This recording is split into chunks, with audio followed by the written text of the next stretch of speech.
ಸುದೀರ್ಘವಾಗಿ 32 ವರ್ಷಗಳ ಕಾಲ ಅಯ್ಯಪ್ಪ ಸ್ವಾಮಿ ಮಾಲೆಯನ್ನು ಹಾಕಿ ಅಂದರೆ ಯಶಸ್ವಿಯಾಗಿ ಗೊಳಿಸತಕ್ಕ ನಾವು 2019-21 ಕಾಲಘಟ್ಟದಲ್ಲಿ ಏನಾಗಿತ್ತು ಅಂದರೆ ಸಾಂಕ್ರಾಮಿಕ ರೋಗ ಬಂದಿತ್ತು. ಅಂದರೆ ನೋಡಿದ್ರಲ್ಲ, ನಿಮಗೆಲ್ಲ ಗೊತ್ತಿರ್ತಕ್ಕಂಥದ್ದು ಒಂದು ಕರೋನಾ ಅಂತಕ್ಕಂಥದ್ದು. ಆಸ್ತೆ ನೀವು ಮೊದಲಿಗೆ ಮಾಲೆ ಹಾಕಿದಾಗಿರ್ತಕ್ಕಂಥ ಅನುಭವ 32ನೇ ವರ್ಷದಲ್ಲಿ ಮಾಲೆ ಹಾಕಿರ್ತಕ್ಕಂಥ ಅನುಭವದಲ್ಲಿ ಏನು ವ್ಯತ್ಯಾಸ ಕಾಣ್ತಾ ಇದೆ ನಿಮಗೆ?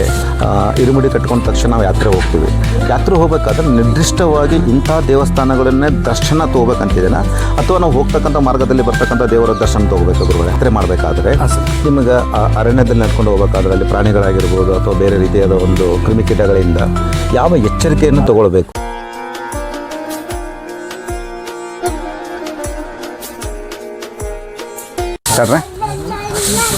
ಸ್ವಾಮಿಯೇ ಶರಣಮಯ್ಯಪ್ಪ. ಭಗವದ್ಭಕ್ತರೇ, ದರ್ಶನ ಸಂದರ್ಶನ ವಿತ್ ಹರ್ಷವರ್ಧನಕ್ಕೆ ಸ್ವಾಗತ. ನಾವು ಕಳೆದ ಸಂಚಿಕೆಯಲ್ಲಿ ಕಂಪ್ಲಿ ಪೇಟೆಯ ಸೋಮೇಶ್ವರ ದೇವಸ್ಥಾನದ ಬಲಭಾಗದಲ್ಲಿರ್ತಕ್ಕಂಥ ಶ್ರೀ ಅಯ್ಯಪ್ಪ ಸ್ವಾಮಿ ಅಥವಾ ಮಣಿಕಂಠ ದೇವಸ್ಥಾನ ಅಥವಾ ಪೀಠದಲ್ಲಿರ್ತಕ್ಕಂಥ ಗುರುಸ್ವಾಮಿಗಳ ಸಂದರ್ಶನವನ್ನು ಮಾಡಿದ್ದೇವೆ. ಸೊ ಈಗ ಈ ಒಂದು ಸಂಚಿಕೆಯಲ್ಲಿ ನಾವೇನು ಮಾಡೋಣ ಅಂತಂದರೆ, ಸುದೀರ್ಘವಾಗಿ 32 ವರ್ಷಗಳ ಕಾಲ ಅಯ್ಯಪ್ಪ ಸ್ವಾಮಿ ಮಾಲೆಯನ್ನು ಹಾಕಿ ಅಂದರೆ ಯಶಸ್ವಿಯಾಗಿ ಗೊಳಿಸತಕ್ಕಂಥ ಶ್ರೀ ಡಿ ವೀರಣ್ಣ ಗುರುಸ್ವಾಮಿಯವರ ಸಂದರ್ಶನ ಮಾಡಿ ಅವರ ಅನುಭವ 32 ವರ್ಷಗಳ ಅನುಭವ ಹಾಗೂ ಯಾತ್ರೆ ಸಮಯದಲ್ಲಿ ಏನೇನು ಕ್ರಮಗಳನ್ನು ತೆಗೆದುಕೊಳ್ಬೇಕು, ಆಮೇಲೆ ಯಾತ್ರೆ ಮಾಡಬೇಕಾದ್ರೆ ದೇವರ ದರ್ಶನ ಮಾಡಬೇಕಾದ್ರೆ ಅವರ ಅನುಭವ ಯಾವ ರೀತಿ ಇರ್ತಕ್ಕಂಥದ್ದು ಏನು ಮಾಡೋಣ ಅಂತ ನಾವು ಸಂದರ್ಶನದಲ್ಲಿ ಸಂಪೂರ್ಣ ಮಾಹಿತಿಯನ್ನು ಪಡೆಯೋಣ. ಬನ್ನಿ ಭಗವದ್ಭಕ್ತರೇ. ನಮಸ್ಕಾರ ಗುರುಸ್ವಾಮಿಗಳೇ. ದರ್ಶನ ಸಂದರ್ಶನ ಒಂದು ಯೂಟ್ಯೂಬ್ ಚಾನಲ್ಗೆ ತಮಗೆ ತುಂಬ ಹೃದಯದ ಸ್ವಾಗತ. ನಮಸ್ಕಾರ ಸ್ವಾಮಿಗಳೇ. 32 ವರ್ಷಗಳ ಕಾಲ ಸುದೀರ್ಘವಾಗಿ ನೀವು ಮಾಲೆ ಹಾಕಿರ್ತಕ್ಕಂಥ ನೋಡೋದು ನನಗೆ ಭಾಳ ಒಂದು ಆಶ್ಚರ್ಯ ಅನ್ನಿಸ್ತಾ ಇದೆ.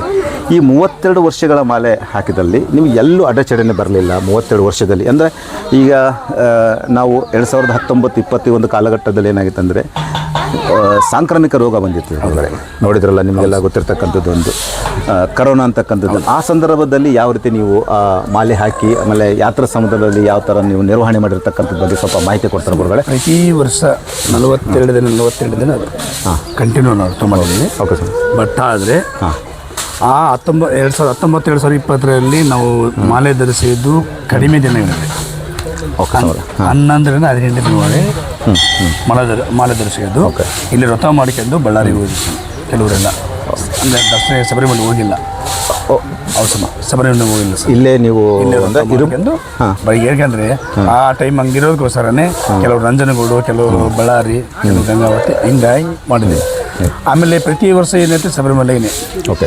ಅಂದರೆ ನೀವು ಸುದೀರ್ಘವಾಗಿ ಸರಿಸುಮಾರು ಏನಿಲ್ಲ ಅಂತಂದ್ರೆ 30 ವರ್ಷಗಳ ಕಾಲ ನೀವು ಮಾಲೆ ಹಾಕಿ ನೀವು ಅಯ್ಯಪ್ಪ ಸ್ವಾಮಿ ದರ್ಶನ ತೊಗೊಂಡಿರ್ತಕ್ಕಂಥದ್ದು ನಿಮಗೆ ಅನುಭವ ಇದೆ. ಈಗ ನನಗಿಲ್ಲಿ ಒಂದು ಪ್ರಶ್ನೆ ಬರುತ್ತೆ.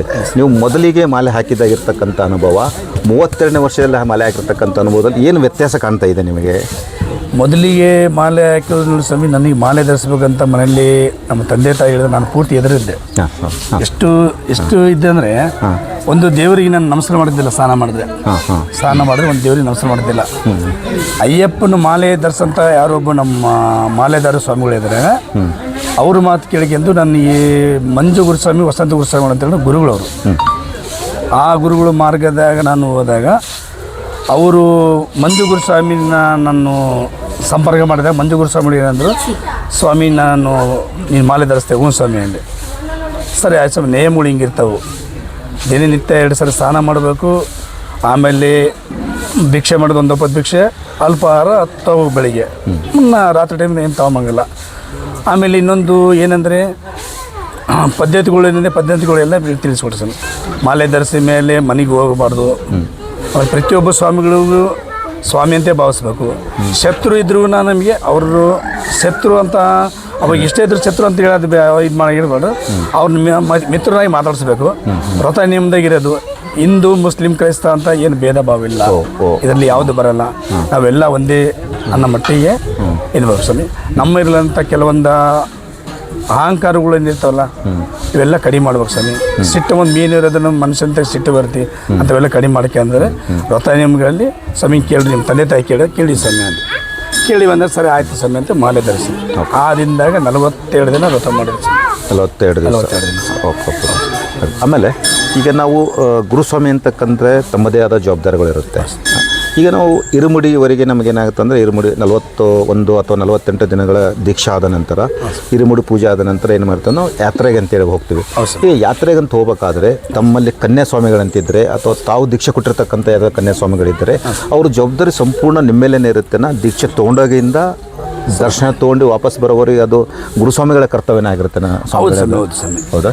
ಈ ಮಾಲೆ ನಾವೇನು ಮಾಲೆ ದರ್ಶನ ಅಂತ ನಮ್ಮ ಹತ್ರ ನಾನೊಂದು ಗುರು ಸ್ಥಾನ ಬಂದಾಗ ಕನ್ಯಾಸ್ವಾಮಿಗಳು ಮಾಲೆ ದರ್ಶನ ಅಂತ ಬಂದಾಗ ಅವರಿಗೆ ವ್ರತ ನಿಯಮಗಳು ನಮ್ಮ ಗುರುಗಳು ಏನು ಕೊಟ್ಟರು ಹೇಳಿಕೊಟ್ರು ಅದೇ ಥರ ಅವರಿಗೆ ಹೇಳಿಕೊಟ್ಟು ಅವ್ರ ಬಾಧ್ಯತೆ ಎಲ್ಲ ನಾವೇ ಹೆಚ್ಚಿನ ಮಟ್ಟಿಗೆ, ಯಾಕಂದರೆ ಅವ್ರಿಗೆ ಏನು ಅರಿಯೋದು ಮುಗ್ದರು. ಒಂದು ಚಿಕ್ಕ ಮಗು ಇದ್ದಂಗೆ, ಇವಾಗ ಒಂದು ಮಗು ಏನು ಮಾಡ್ತದೆ ಏನು ಗೊತ್ತಿರಲ್ಲ. ಇದನ್ನು ಅವ್ರ ಮಾಲೆ ಧರಿಸಿದ ಮೇಲೆ ಜವಾಬ್ದಾರಿ ಟೋಟಲ್ ಸಂಪೂರ್ಣ ಜವಾಬ್ದಾರಿ ನಮ್ಮದೇ ಇರುತ್ತೆ ಸ್ವಾಮಿ. ಇಲ್ಲಿ ಹೋಗೋದಲ್ಲಿ ಬರೋದಲ್ಲಿ ಇನ್ನೊಂದಲ್ಲಿ ಮುನ್ನೊಂದಲ್ಲಿ ಸ್ವಾಮಿ ಎಲ್ಲ ರೀತಿ ನಾವು ಜವಾಬ್ದಾರಿ ನಮ್ಮದೇ ಇರುತ್ತೆ. ಇದು ಆದ ಮೇಲೆ 48 ದಿನ ವ್ರತ ಮಾಡಿದ ಮೇಲೆ ಇರುಮುಡಿ ಅಂತಂದು ಆಗುತ್ತೆ. ಇರುಮುಡಿ ಕಟ್ಕೊಂಡು ಯಾತ್ರೆ ಮಾಡಬೇಕಾದ್ರೆ ಕೆಲವರು ಕೆಲವರು 9 ದಿನ ಕಂಪಲ್ಸರಿ ಕನ್ಯಾಸ್ವಾಮಿಗಳು ದೊಡ್ಡಪಾದ ಮಾಡಲೇಬೇಕು. ದೊಡ್ಡಪಾದ ಮಾಡಿದ ಮೇಲೆ ನೆಕ್ಸ್ಟ್ ಸಣ್ಣಪಾದ ಅಂತ ಬರುತ್ತೆ. ಎಲ್ಲೂ ಒಂದರಲ್ಲೇ ಬರುತ್ತೆ ಸ್ವಾಮಿ. ಬಟ್ ದೊಡ್ಡಪಾದ ಸಣ್ಣಪಾದ ಅಲ್ಲಿ ಅವೆರಡು ಮಾಡಿದ್ಮೇಲೆ ಅಯ್ಯಪ್ಪನ ನಾವು ನೋಡ್ತೀವಿ.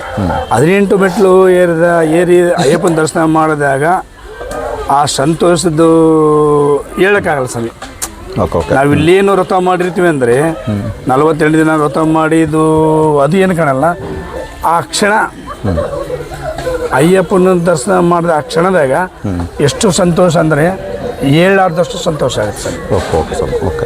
ಆಮೇಲೆ ಹೇಳಾರ್ದಷ್ಟು ಸಂತೋಷ ಸರ್. ಆಮೇಲೆ ಇನ್ನೊಂದು, ಈಗ ನಾವು ಇರುಮುಡಿ ಕಟ್ಕೊಂಡ ತಕ್ಷಣ ನಾವು ಯಾತ್ರೆ ಹೋಗ್ತೀವಿ. ಯಾತ್ರೆ ಹೋಗ್ಬೇಕಾದ್ರೆ ನಿರ್ದಿಷ್ಟವಾಗಿ ಇಂಥ ದೇವಸ್ಥಾನಗಳನ್ನೇ ದರ್ಶನ ತೊಗೋಬೇಕಂತಿದ್ದೇನೆ ಅಥವಾ ನಾವು ಹೋಗ್ತಕ್ಕಂಥ ಮಾರ್ಗದಲ್ಲಿ ಬರ್ತಕ್ಕಂಥ ದೇವರ ದರ್ಶನ ತೊಗೋಬೇಕಾ ಗುರುಗಳೇ? ಏನಿಲ್ಲ ಸರ್, ಹಂಗೆ ಇಂತಿಂತೆ ಇದೇ ದೇವಸ್ಥಾನ ಮಾಡ್ಬೇಕು ಅದೇ ಅನ್ನೋದಿಲ್ಲ. ಆನ್ ದೇವಿ ಹೋಗ್ಬೇಕಾದ್ರೆ ಯಾವ ದೇವಸ್ಥಾನ ಆದರೂ ದರ್ಶನ ಮಾಡ್ಕೊಂಡು ಹೋಗ್ಲೇಬೇಕು. ಇಲ್ಲಾಂದ್ರೆ ಡೈರೆಕ್ಟ್ ಹೋಗಿ ಬರೋದು ಡೈರೆಕ್ಟ್ ಹೋಗಿ ಬರ್ತಾರೆ. ಆ ಮಾರ್ಗ ನಾವು ಮಾಡ್ಕೊಂಡು ಮಾರ್ಗ ಅಯ್ಯಪ್ಪನ ಮಾಲೆಯಲ್ಲಿ ಏನಿಲ್ಲ ಸ್ವಾಮಿ. ಅಯ್ಯಪ್ಪನ ಮಾಲೆ ಹಾಕಿದ ಮೇಲೆ ವ್ರತ ಮಾಡ್ಕೊಂಡು ದರ್ಶನ ಮಾಡಂತ ಹೇಳ್ತಾನೆ ಅಯ್ಯಪ್ಪ. ಬಟ್ ಆದರೆ ಇದೇ ದೇವರು ಅದೇ ದೇವರು ಅಂತ ನಾವು ಏನಂದರೆ ಕೆಲವು ದೇವಸ್ಥಾನಗಳು ಬಂದು ಕನ್ಯಾಸ್ವಾಮಿ ಇರ್ತಾರೆ, ಅವ್ರು ಇರ್ತಾರೆ ಅಂತಂದೇಳಿ ನಾವು ಸೂಚಿ ನಾವು ಮಾಡ್ಕೊಂಡಂಗೆ ಸ್ವಾಮಿ. ನಾವು ಮಾರ್ಗದಲ್ಲಿ ಬರಲು ಮಾತ್ರ ಟೂರ್, ಅದು ಒಂದು ರೀತಿ ಅಂತ ಟೂರ್ ಅಂತ ಮಾಡ್ಕೊಂಡಿರ್ತೀವಿ ಅಷ್ಟೇ. ಅಂದರೆ ಅದು ನಿರ್ದಿಷ್ಟವಾದ ನಿಯಮಗಳು ನೇರವಾಗಿ ಸಮೇತ ನಾವು ದರ್ಶನ ತೊಗೊಂಡು ಇಲ್ಲ ಸರ್ ಅಂತ ಏನಿಲ್ಲ ತೊಗೊಂಡು ಹೋಗೋದು. ಆಮೇಲೆ ಈಗ ನೀವು ಯಾತ್ರೆ ಮುಗಿಸ್ಕೊಂಡು ಹೋದ್ಮೇಲೆ ಶಬರಿಮಲೆ ಹೋದ್ಮೇಲೆ ಎಲ್ಲಿಂದ ಪ್ರಯಾಣ ನಿಮಗೆ ಅಂತಂದರೆ ನಾವು ದೇವಸ್ಥಾನದವರೆಗೂ ನಾವು ವೆಹಿಕಲ್ಸಲ್ಲಿ ಹೋಗೋದಾ ಅಥವಾ ಅದಕ್ಕೆ ನಿರ್ದಿಷ್ಟವಾಗಿ ನಾವು ಇದೇ ಸ್ಥಾನದಿಂದ ನಾವು ಇಲ್ಲಿವರೆಗೆ ಪಾದಯಾತ್ರೆ ಮಾಡ್ಕೊಂಡು ಹೋಗ್ಬೇಕಂತ ಕಠಿಣವಾದ ನಿಯಮಗಳೇನಿದೆ ಗುರುಗಳೇ? ಸಮಯ ಇಲ್ಲ. ಈ ದೊಡ್ಡಪಾದ ಅನ್ನೋದು ಏನಿರ್ತದಲ್ಲ ಎರೆಮೇಲೆ ಬರುತ್ತೆ ಸಮಯ. ಎರೆಮೇಲೆ ಅಂತಂದೇಳಿ ವಾವರ್ ಸಮೇತ. ವಾವರ್ ಸ್ವಾಮಿ ಅನ್ನೋದನ್ನು ಅಯ್ಯಪ್ಪನ ಫಸ್ಟಲ್ಲಿ ನಾವು ಹೋಗ್ಬೇಕಾದ್ರೆ ವಾವರ್ ಸ್ವಾಮಿ ದರ್ಶನ ಮಾಡ್ಕೊಂಡು ದೊಡ್ಡಪಾದ ಮಾಡ್ತಾರೆ ಸ್ವಾಮಿ. ಅಲ್ಲಿಂದ 50 ರಿಂದ 55 ಕಿಲೋಮೀಟ್ರ್ ದೊಡ್ಡಪಾದ ಸ್ವಾಮಿ. ಅದರಲ್ಲಿ ಕೆರೆ ಮೇಲೆ ಬೆಟ್ಟ ಬರುತ್ತೆ, ನೀರಿನ ಮೇಲೆ ಬೆಟ್ಟ ಬರುತ್ತೆ, ಹಳದ ನದಿ ಅಂತ ಬರುತ್ತೆ ಸ್ವಾಮಿ. ಕಠಿಣವಾದ ಬೆಟ್ಟ ಸ್ವಾಮಿ. ಅದು ದೊಡ್ಡಪಾದ ಅಂದರೆ ಹೇಳೋದಷ್ಟು ನಾವೇನು ಮಾಡಿರ್ತೀವಿ ಇಲ್ಲಿ ವ್ರತ ಮಾಡಿದಲ್ಲಿ ಇನ್ನೊಂದಲ್ಲಿ ಮಾಡೋಕ್ಕಿಂತ ಆ ದೊಡ್ಡಪಾದ ಮಾಡಿದ ಅನುಭವಗಳು ಹೇಳಬಾರ್ದು ಸ್ವಾಮಿ. ಈ ಕಾಲುಗಳು ಇರ್ತದೆ, ದೊಡ್ಡಪಾದ ಇಲ್ಲಿ ಬರುತ್ತೆ ಸ್ವಾಮಿ. ಏರ್ಬೇಕಾದ್ರೆ ಗುಡ್ಡ ಏರ್ಬೇಕಾದ್ರೆ ಇಳಿಬೇಕಾದ್ರೆ ಅಷ್ಟೇ ತ್ರಾಸ ಇತ್ತು ಸ್ವಾಮಿ. ಇಳಿಯೋದು ಏರಿದು ಅಷ್ಟೇ ಇತ್ತು ಸ್ವಾಮಿ. ಎಷ್ಟು ಇಳಿತು ಎಷ್ಟು ಇಳಿಯೋದು ಕಠಿಣ, ಅಷ್ಟೇ ಏರೋದು ಅಷ್ಟೇ ಕಠಿಣ ಅಂತ ಸ್ವಾಮಿ. ಆಮೇಲೆ ಇದು ಎಷ್ಟು ದಿನಗಳ ಒಂದು ಪ್ರಕ್ರಿಯೆ ಆಗುತ್ತೆ? ನೀವು ಅಲ್ಲಿಂದ ಅಂದರೆ ಪಾದಯಾತ್ರೆ ಮಾಡಬೇಕಾದ್ರೆ ನೀವು ಆ ದೇವರ ಸನ್ನಿಧಾನ ಸೇರಬೇಕಾದ್ರೆ ಎಷ್ಟು ದಿನಗಳವರೆಗೆ ನೀವು ಪಾದಯಾತ್ರೆ ಮಾಡಬೇಕಾಗುತ್ತೆ? 18 ತಾಸು ಬರ್ತಾರೆ, 20 ತಾಸು ಬರ್ತಾರೆ. 2 ದಿನ ಅಲ್ಲ, 2 ದಿನ ಆಗಲ್ಲ ಸ್ವಾಮಿ. ಯಾಕಂದ್ರೆ ಆ ವ್ರತ ಏನು ಮಾಡಿರ್ತಾರಲ್ಲ ಸ್ವಾಮಿಗಳು, ಆ ವ್ರತದ ಮೇಲೆ ಇದಾಗುತ್ತೆ. ನಾವಿಲ್ಲೇನು ನಿಷ್ಠೆಯಿಂದ ಮಾಡಿರ್ತೀವಿ ಇದಾಗುತ್ತೆ. ನಾವು ಪಾಪ ಕರ್ಮ ಇನ್ನೊಂದು ಏನೋ ಮಾಡಿದ್ರು ಅದರಲ್ಲಿ ಅಳಿದು ಸ್ವಾಮಿ. ಆಮೇಲೆ ನೀವು ಪಾದಯಾತ್ರೆ ಮಾಡಬೇಕಾದ್ರೆ ನಿಮಗೆ ಅರಣ್ಯದಲ್ಲಿ ನಡ್ಕೊಂಡು ಹೋಗ್ಬೇಕಾದ್ರೆ ಅಲ್ಲಿ ಪ್ರಾಣಿಗಳಾಗಿರ್ಬೋದು ಅಥವಾ ಬೇರೆ ರೀತಿಯಾದ ಒಂದು ಕ್ರಿಮಿಕೀಟಗಳಿಂದ ಯಾವ ಎಚ್ಚರಿಕೆಯನ್ನು ತೊಗೊಳ್ಬೇಕು? ಆಮೇಲೆ ನಿಮ್ದು ಇನ್ನೊಂದು ವಿಶೇಷವಾದ ಗುರುಸ್ವಾಮಿ ಅಂತಕ್ಕಂಥ ಜವಾಬ್ದಾರಿ ಇರ್ತಕ್ಕಂಥದ್ದು ಕನ್ಯಾಸ್ವಾಮಿಗಳನ್ನು ತೊಗೊಂಡು ಹೋಗ್ತಕ್ಕಂಥದ್ದು. ಈಗ ಗುರುಸ್ವಾಮಿಗಳ ಸೇವೆ ಕನ್ಯಾಸ್ವಾಮಿಗಳು ಮಾಡಬೇಕಾ ಅಥವಾ ರಕ್ಷಣೆ ಕನ್ಯಾಸ್ವಾಮಿಗಳು ಮಾಡಬೇಕಾ ಅಥವಾ ಕನ್ಯಾಸ್ವಾಮಿಗಳ ರಕ್ಷಣೆ ಗುರುಸ್ವಾಮಿಗಳು ಮಾಡಬೇಕಾ? ಯಾವ ರೀತಿ ಒಂದು ಅಲ್ಲಿ ಒಂದು ಕನ್ಯಾಸ್ವಾಮಿಗಳ ರಕ್ಷಣೆ ಗುರುಸ್ವಾಮಿಗಳೇ ಬಾಧ್ಯತೆ, ಗುರುಸ್ವಾಮಿ ಮಾಡಬೇಕಾಗುತ್ತೆ. ಯಾಕಂದ್ರೆ ಅವ್ರಿಗೆ ಏನು ಗೊತ್ತಿರಲ್ಲ. ಆಮೇಲೆ ಎಂದು ಪ್ರತಿ ವರ್ಷ ಇನ್ನೊಂದು ಮಾಳಿಗೆ ಬರ್ತವಂತ ದೇವಸ್ಥಾನ ಇದೆಯಲ್ಲ ಸ್ವಾಮಿ, ಪ್ರತಿ ವರ್ಷ ನನಗೆ ಕನ್ಯಾಸ್ವಾಮಿ ಆ ಸ್ವಾಮಿ ಅಯ್ಯಪ್ಪನ ಮೇಲೆ ಮಾಡಿರ್ತಾರೆ ಮದುವೆ ಹೋಗ್ಬೇಕಂದಾಗ ಅಲ್ಲಿ ಏನಾಗುತ್ತೆ ಅಂದರೆ ಎಂದು ನನಗೆ ಕನ್ಯಾಸ್ವಾಮಿ ಬರೋ ಅಂದೇ ನಿನ್ನ ಮದುವೆ ಆಗುತ್ತೆ ಅಂತೇಳಿ ಭರವಸೆ ಕೊಟ್ಟಿರ್ತಾನೆ ಅಯ್ಯಪ್ಪ. ಓಕೆ. ಹಂಗಾಗಿ ಕನ್ಯಾಸ್ವಾಮಿಗಳು ಪ್ರತಿ ವರ್ಷ ಜಾಸ್ತಿ ಆಗ್ತವೆ ಹೊರತು ಕಡಿಮೆ ಆಗಲ್ಲ. ಆಮೇಲೆ ಕನ್ಯಾಸ್ವಾಮಿಗಳಿಗೆ ಆದ್ಯತೆ ಕೊಡೋಷ್ಟು ಇನ್ನೊಬ್ಬ ಸ್ವಾಮಿ ನಾವು ಆದ್ಯತೆ ಕೊಡ್ತೀವಿ. ಬಟ್ ಆದರೆ ಆ ಸ್ವಾಮಿ ನಾವು ಕರ್ಕೊಂತೀವಿ ಅಂದಾಗ ಕನ್ಯಾಸ್ವಾಮಿ ಕರ್ಕೊಂತೀವಿ ಅಂದಾಗ ಅಲ್ಲಿ ಮೈನಸ್ ಆಗುತ್ತೆ.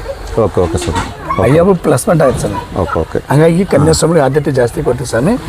ಅವು ಮಾರ್ಗನೂ ಆ ರೀತಿ ಮಾರ್ಗ ನಾವು ಸ್ವಾಮಿಗಳಿಗೆ ಜವಾಬ್ದಾರಿ ಕರ್ಕೊಂಡು